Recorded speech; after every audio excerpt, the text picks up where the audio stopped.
Good afternoon, everyone, and welcome to my Friday message. I want to start off with exciting news that we're welcoming two new department chairs. Dr. Li Zhou joins us as chair of the Department of Pharmacology and Cancer Biology.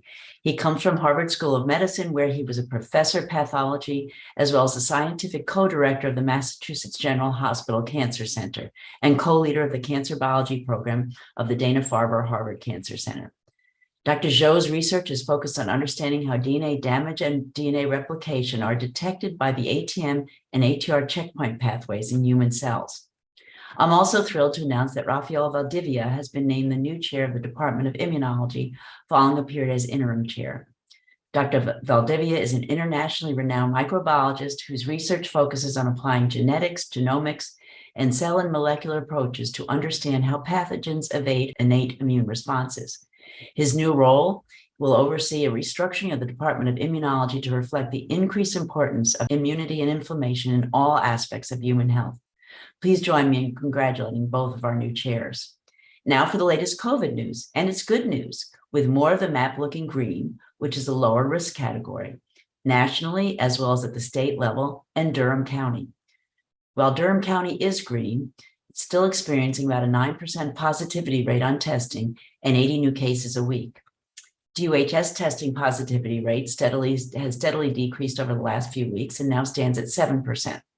However, there are still 80 cases of patients with a diagnosis of COVID in our hospitals. About half of those with COVID have resolved their infection, but have complex medical challenges, which reflect the nature of those at risk for hospitalization with COVID currently. The best way to avoid that risk is to get your booster now. As we have announced, Duke, as well as our local practices and pharmacies, now have the bivalent COVID vaccine, which enhances your protection against the currently circulating Omicron variants. As we enter this fall, now is the perfect time to get your booster, and all over 12 qualify. If you've had a recent booster or a recent COVID infection, the recommendation is wait to 2 or 3 months respectively to get the maximum benefit. And parents, don't forget to complete the recommended vaccination schedules for your children for all those 6 months and older. Having just experienced COVID as a family, we all had mild cases, which I have no doubt was due to being up to date on our vaccinations and boosters. Also, a reminder to all to get your flu vaccine, and you can get both the booster and the flu vaccine together if you wish. Flu shots are due November 15th. One of the best parts of being dean at Duke is that I get an upfront seat to all the good things happening all the time. It's extremely gratifying to witness the way you keep raising the bar for excellence. So this week, I want to give you a glimpse into my world, starting with 3 recent events where I had the honor of representing the School of Medicine. First up was a discussion of the role of senior research officials in promoting research integrity. More than 100 officials across the country gathered for a 2-day event, including our federal partners like HHS and the NIH Office of Research Integrity, as well as the National Science Foundation and our peer research institutions.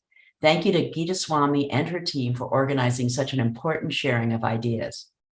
Then I spoke at ALICE, a year-long leadership development program for mid-career women faculty in the School of Medicine. I was thrilled to address this group of strong, talented women who represent our clinical research and education missions. That very same day, I zoomed on to the Kudos event for new junior faculty who received NIH Career Development Awards, or K Awards. They join our community of scholars, which exists to connect trainees, share educational resources, and enhance their career development, enabling them to become successful researchers, mentors, and leaders. And I can't wait to see the progress of our newest members of our research community. That same week, Dr. Nadine Barrett of the Clinical Translational Science Institute briefed me about the progress of an exciting new initiative to advance health equity through education and outreach and partnership with our community. The idea is to better enable community-based organizations to address COVID health disparities. A diverse grants review committee reviewed 18 proposals and funded 6 grants, ranging from door-to-door canvassing to education to COVID testing and vaccinations, for a number of diverse communities and geographies. This is real impact as shown here. Then it was on to pediatric grand rounds, where the topic was Tales from the Fight for Health Equity. 3 faculty highlighting the power of grassroots advocacy were inspirational in their presentation. I'm also among the first to hear about new grant awards. The National Eye Institute at the NIH established a 5-year consortium with 8 extramural research groups across the country to better understand the highly complex biology of corneal nerves. And one of those research sites is Duke. A cross-functional team from Duke is working with partners at UCLA to unravel the biologic properties of corneal nerves in animal models, while clinical investigators will use behavioral analysis, imaging, and machine learning studies to elucidate corneal nerves in human subjects. The grant is an award for $6.5 million. And the recognition of our faculty just keeps coming. Dr. Susan Halabi received the Janet L. Norwood Award for Outstanding Achievement by a Woman in Statistical Sciences from the University of Alabama. She is a professor of biostatistics and bioinformatics and is also chief of our division of biostatistics. This award honors her career achievements in researching prostate cancer. And other breaking news from the NIH.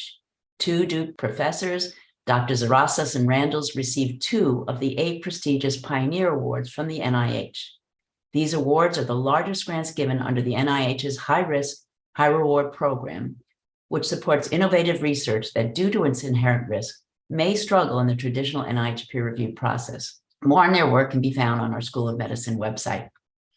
And Duke was also recognized as the country's 2nd Center for Excellence in Dystonia, a movement disorder that causes prolonged involuntary posture and slow twisting movements that lead to motor disability and pain. Our faculty continue to have enormous impact. So let's keep the good news coming.